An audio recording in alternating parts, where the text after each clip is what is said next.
CGTN, China Global Television Network. A group of military officers in Niger have taken over power and declared General Abdourahamane Tchiani as the country's new leader. This marks the 9th coup or attempted power grab in Western Central Africa in the last 3 years. The region has tried to shed its reputation as a coup belt in the last decade. However, the trend has escalated. There have been military takeovers in Mali, Guinea, Chad, Sudan, Burkina Faso, and now Niger. There was also an attempted coup in Guinea-Bissau in 2022. The fall of the civilian government has further complicated the security situation in the Sahel region. Political analysts say the coup could have grave consequences for democratic progress and the fight against militants in West Africa. So this week, we delve deeper into the spate of coups in the region, analyze how this may affect security in the Sahel, and discuss some long-term solutions to military takeovers in Africa. I'm Beatrice Marshall. Welcome to Talk Africa.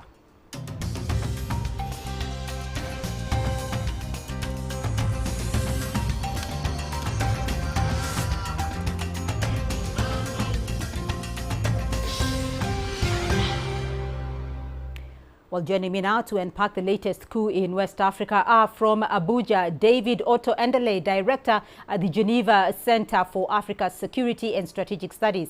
In London, Dr. Alex Vines, Head of the Africa Program at Chatham House. And with me here in studio, Dr. Hassan Kaneje, Director of the Horn International Institute for Strategic Studies and a conflict resolution and international relations expert, joining me here in studio. Thank you all for being a part of the program. David, let me start off with you because you're watching this from neighboring Nigeria. Soldiers in Niger have announced a coup. They have said they had dissolved the constitution, suspended all institutions and closed the nation's borders. First off, what is the prevailing situation in the country following this announcement? Well, I've spoken to a couple of colleagues who are based in Niger Republic, and the key things that they're saying now is that at present, I can hear myself. Go ahead, David, I can hear you. I think the key issues now that they are facing in Niger is that there's a lot of uncertainty. The population on one hand is divided in terms of who supports. So earlier on, when there was still more, the supporters, were calling for president to be restored. And then later on, when the coup leaders announced that they had taken over officially, we then saw a situation where there was more protest for, some kind of anti-French. At the moment, this is a clear indication that, there is an issue of democracy, especially in the Sahel. This coup is the 5th in the history of Niger Republic. And there was a lot of expectation by Nigerians that, the first political transition to power in a democratic system will be sustained. But in the backdrop of what has happened in the case of Mali and the case of Burkina Faso, this is, a further destabilization of ECOWAS. And, perhaps, the question now is what country is next in line, with this affair of a military coup. Dr. Kaneji, let me talk about that first transition to a civilian rule for Niger, because when Mohamed Bazoum came to office in 2021, it was the country's first democratic transfer of power since independence from France in 1960. What exactly are the main reasons being cited by the military leaders regarding the reasons for this coup? The reasons being offered, more or less the same reason have been offered by other coups, especially in the neighboring countries of Mali, Burkina Faso and the like. And that is the deterioration of security as well as, economic mismanagement by the government. And the election of this current president was actually provided some kind of glimmer of hope that not just Niger, but perhaps West Africa was trying to move towards a more stable democratic transition. And so to the extent that this has happened, where it's not surprising, it speaks, I think, to the larger phenomenon of steady democratic decline that we have seen, not just in West Africa, but across the continent. that decline in democracy and stability. Dr. Vines, you know, the region has seen multiple coups in recent years, and to mention just a few, including Niger's neighbors, Mali and Burkina Faso recently. Considering these complex regional dynamics in West Africa that Dr. Kaneje has talked about, how will the Niger coup impact regional security efforts to combat, you know, threats like extremism? Yes, the coup in Niger is very serious.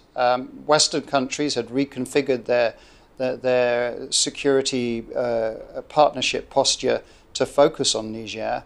So the United States, the EU, the United Kingdom and others had all been providing resources and saw the Niger government as a democratic one that needed international support. That's now been jeopardized. We've had the announcements today of suspension by the EU and the US, and we've had also the continental body, the African Union, saying that the putschists need to step down within 15 days. So this shows the seriousness of the situation. It shows the seriousness of the situation, but actually going back to what ECOWAS has asked for and what the African Union is also asking for, do you feel though, Alex, that you know, the military leadership will listen to that? Yeah, look, that's a really good question, and I think the putschists, the coup leaders, will have miscalculated here because they were following the rule book that they saw has occurred in Mali, in Burkina Faso, in a way also in Guinea and Chad, which you mentioned earlier. But what they haven't realized is there's a change of government in Nigeria. That is the regional superpower. President Bola Tinubu is allergic to putschists. He has been detained by military dictatorships. It is something that he does not stand for. And so he is the chair of ECOWAS. And so there's an overlap now in terms of, I think, a lot more spine by the regional economic community, ECOWAS, and the new Nigerian government. And so the summit tomorrow that the ECOWAS is going to hold will result, I think, in sending very senior chiefs of defense staff to Niamey to tell the putschists the riot act. And if they don't step down, then there's both sanctions, but there is even the option of a military engagement down the road. This is very different, I think, in terms of the response that we've seen in over the last decade in West Africa.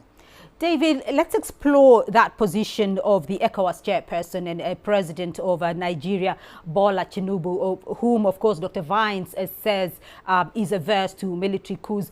You know, Bola Tinubu stated earlier in July, and I quote that, "We will not allow coup after coup in the West African sub-region." The question here, though, is why have there been so many coups in the region in the last few years? Well, yes, you're right that President Bola Tinubu, when he took the chairmanship of the ECOWAS, he made it very clear in his speech that, you know, ECOWAS will not allow any coups. But, you know, at the time when he was saying this, perhaps this was the time when the putschists were preparing to launch the coup d'etat, because this is not quite long from that moment. A coup does not take a day to prepare. I think, you know, it's beyond rhetoric. What the ECOWAS needs to do is to look at mechanisms that will prevent coups from happening in the continent. The difference that ECOWAS has is the fact that the geopolitical strategic Niger Republic is in such a way that it is bounded by countries like Mali and Burkina Faso, who've already successfully carried out their coup d'etats. That means there's a possibility that the junta would rely very heavily on the support of Burkina Faso and Mali. That means it will be very difficult for ECOWAS, who is holding a meeting to discuss this issue, to apply some certain sanctions. Because, of course, you know, the junta on the advantage that they have with countries like Burkina and Mali. So the ECOWAS has to be very careful in terms of what kind of sanctions that it applies. But I don't for 1 minute that ECOWAS will want to deploy, because, of course, all the key sister agencies, you know, have agreed to join the coup planners. And that means yeah, it's going to be difficult for you to get any kind of success when all the military units, you know, are in for the coup. So, Dr. Khadeje, I want to get your feeling, though, on exactly how much influence in the region stability in Niger has had. But most importantly, you know, French and U.S. troops have been in the Sahel now for decades. Are these external forces part of the problem or part of the solution? And exactly how much destabilization, going by what David has said, how much destabilization has this caused in the region? I think one thing that is important, first of all, is to underscore the role that initially was played that led to some of these instabilities. And that has a lot to do with the collapse of the state of Libya and the role that French as well as American forces may have played, you know, in doing that. That fueled, you know, a chain of events that has led to instability across the Sahel. But today, of course, we know that Niger has been used as a frontier in the fight against violent extremists. And a number of Western countries have invested very heavily. It's been a favorite in terms of aid as well as other efforts to try and stabilize the region. But I think what that did not factor in is there was a disconnect between the street, as you know, the street from the government. There is a likelihood that perhaps even the foreign powers did not exactly understand the complexity of Niger politics, much like they haven't understood the complexity of the politics within much of West Africa and the rising anti-French and anti-Western sentiment that is actually immanent, and the kind of sentiment that, of course, coup plotters are always exploiting to advance their objectives. Dr. Vines, what's your view? These countries who have invested heavily in Niger, are they part of the solution or part of the problem? And we are talking here about France and the United States. Yeah, look, only a couple of weeks ago, UNDP launched a big report that was analysing why are there coups back in fashion in Africa and what do you do about them? And they had interviewed 8,000 people in countries that had coups or had come out of coups. And the conclusion was that the drivers for coups and the support for them were about poor security, and we can all understand that, be they in Mali or in Burkina Faso, that people want improved security, and the lack of human development, human security. And so those clearly are the pathways out. The positive part of the UNDP study is that there is buyer's remorse. Interviewees in Bamako and in Ouagadougou, basically the end goal is they do want accountability of government and they do want more democracy. Now, in the short term, I think the big difference that we are seeing is that Nigeria has been asleep for the last decade, more or less. It hasn't had a robust regional security policy. And now you can see that Nigeria is very much more serious about the region and its near abroad. And so I wouldn't underestimate the Nigerian resolve to make a case of Niger, which will then frighten very much the putschist regimes in Ouagadougou and in Bamako, and send a warning signal to them also that they need to keep to their timetable to return to constitutional government. So, Dr. Khadeje, I want to get your view on just exactly how deadly extremism is in this region. And what do you make of this United Nations Security Council report, where it says that in West Africa, it has recorded over 1,800 extremist attacks in the first 6 months of this year alone, resulting in nearly 4,600 deaths? Your thoughts? The extremist and jihadist problem in West Africa is vast. It has destroyed the social as well as economic and political fabric of those nations that has made them increasingly vulnerable to the kind of events we see today. And to the extent that we are seeing these coups, of course, does not bode well for those people who are trying to fight for security and stability of those nations, much less talk about democracy. All right, gentlemen, we are going to take a short break now. We'll continue with this discussion. When we come back, we will look at some possible long-term solutions to the problem of coups in Africa. To stay with us.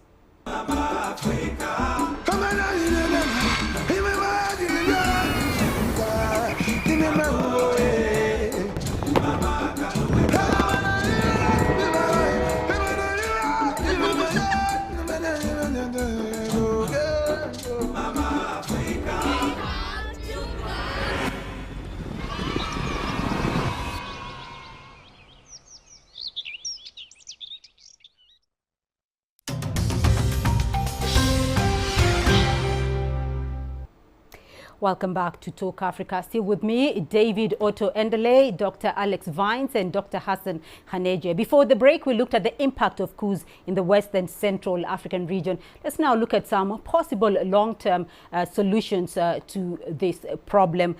David, if you can hear me now, I want to get your view on this, because much of Africa's Sahel region has found itself confronting Islamic insurgencies. And we've talked about the massive impact of extremism in the West African region. What previous experiences have been effective in addressing security challenges in the Sahel, and what is not working?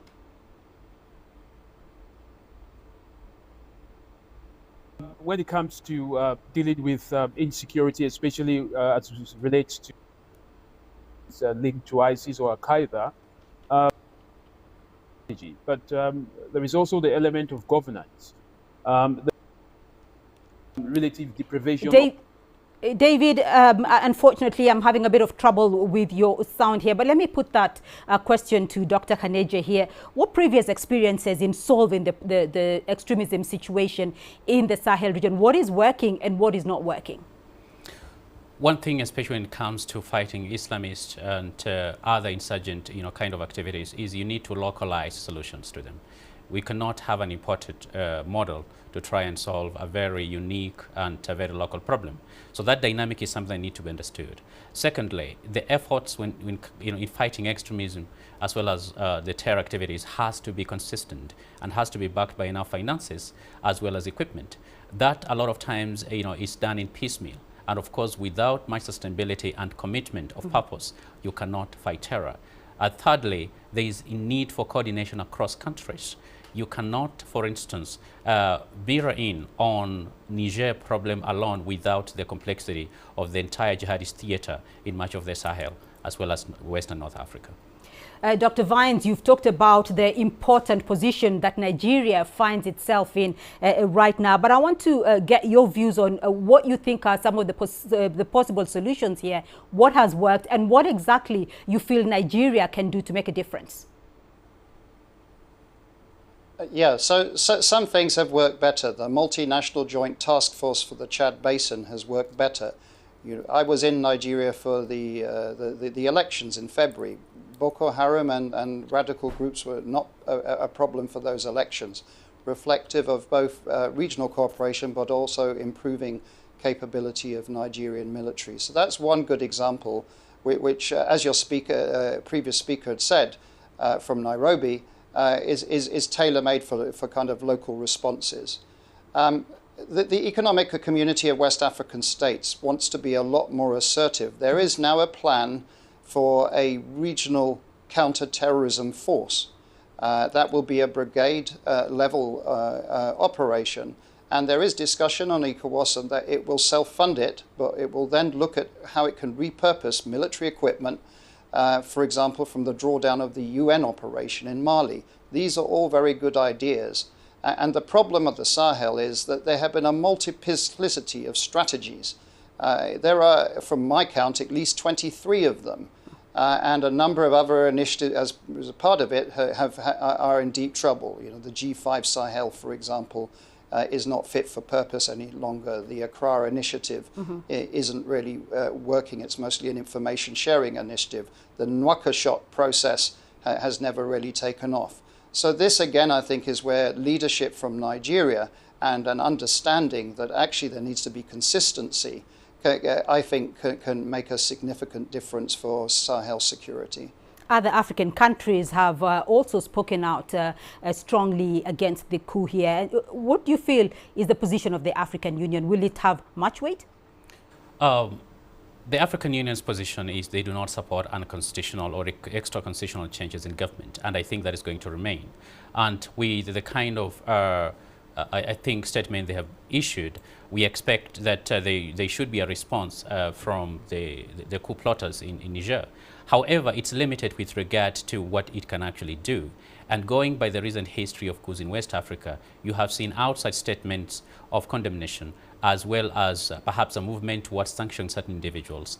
It does not have enough teeth right now, especially on the continent, to actually do the kind of, for instance, interventions that we used to see ECOWAS do in much of the 1990s. Dr. Vines, looking at Mali and Burkina Faso that kicked out French forces. And France actually shifted more of its personnel now to Niger after pulling out of Mali last year. So what next for Niger? Yeah, well, Niger is a lot more vulnerable, I think. And this is where the putschists, the coup plotters are going to wake up to. Now, yes, Mali and Burkina Faso pushed out the French. The French obviously have footprint in Niger, as do the Americans. There are some 1,200 Americans in Niger. And so there are some very big questions for the military junta now on what, how they're going to act. There is widespread condemnation. China also has been very strong on its condemnation. Paradoxically, the Russian foreign minister has condemned the coup. Although the Wagner group has welcomed the coup and offered its assistance to the junta. So we'll have to see. The next few days, I think, are going to be really important. I still think that a different Nigeria that has political will to maybe replicate what we saw in the 90s is something that these coup plotters do not fully appreciate. And that could be the definitive difference from the response of West Africa to this coup versus previous coups that we've seen in recent years. And David, there are some examples as well to be learned from some countries in West Africa, particularly Nigeria and Ghana, given the historical context of coups and political instability in the region. What are some of the lessons that can be drawn from countries such as Nigeria and Ghana, who had coups in the past but have now been politically stable for decades? Ghana is now a beacon of democracy in the West African region. Well, I think there are a couple of things that needs to be done.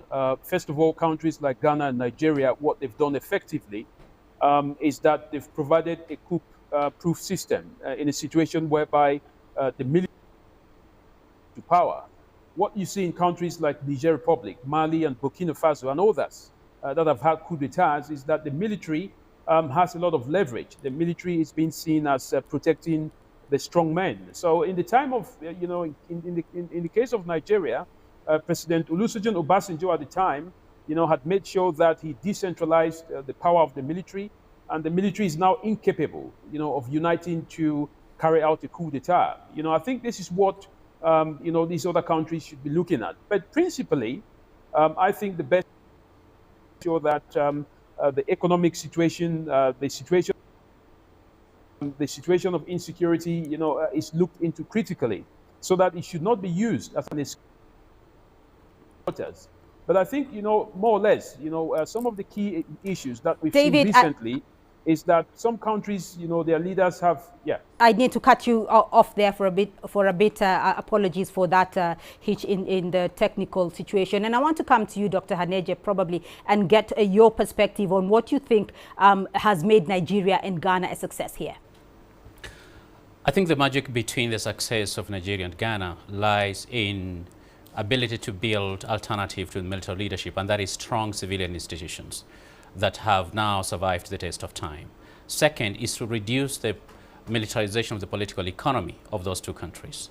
And thirdly is to allow democracy, if any, to be organic, to grow organically by the people, and to be able to support those efforts. I think those three things are actually key in ensuring that you build stable countries that, of course, are going to endure a number of challenges. Alex, your thoughts here. What do you think is one of the most critical issues that saved Nigeria and Ghana and got them right on the path to, democracy? So I think Hassan really kind of summarized that really eloquently. I think the point that I'd like to make is that counter-terrorism strategy by foreigners and others was to build up Praetorian guards in the Sahel region. So the result was that the only institutions that often civilian populations also were looking for improvement of security, given that they saw that the democratically elected governments as possibly ineffective, at the worst corrupt, was the military.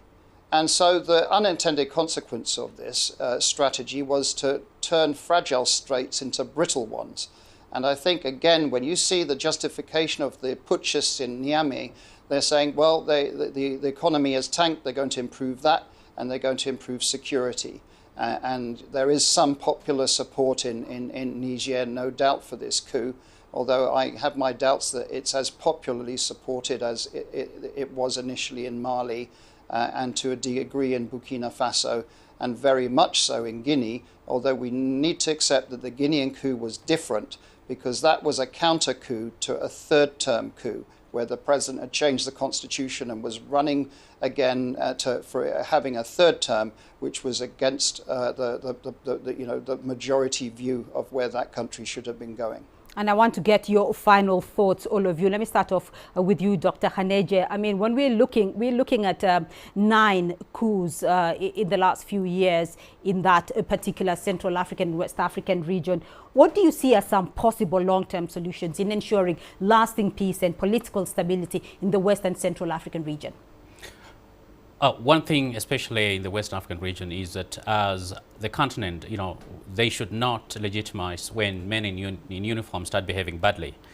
I think because people have been made to get accustomed to certain constitutional changes in government, and they've come to accept it as a norm. It is something as a anomaly itself. And so to the extent that the continent rises up and says we can no longer accept this, however, that the solutions are not going to be foreign or imported, but they're going to be domestic, and the continent and the countries must take responsibility as led by regional organizations such as ECOMOG and ECOWAS. All right, gentlemen, we're going to leave it there for the moment, but thank you very much for being a part of this discussion. And that's all we have time for on this edition of Talk Africa. A big thank you to our guests, David Otto Endele, Director at the Geneva Center for Africa Security and Strategic Studies. From London, Dr. Alex Vines, Head of the Africa Program at Chatham House. And with me here in studio, Dr. Hassan Khaneje, Director of the Horn International Institute for Strategic Studies and a conflict resolution and international relations expert. Thank you very much for being here with us.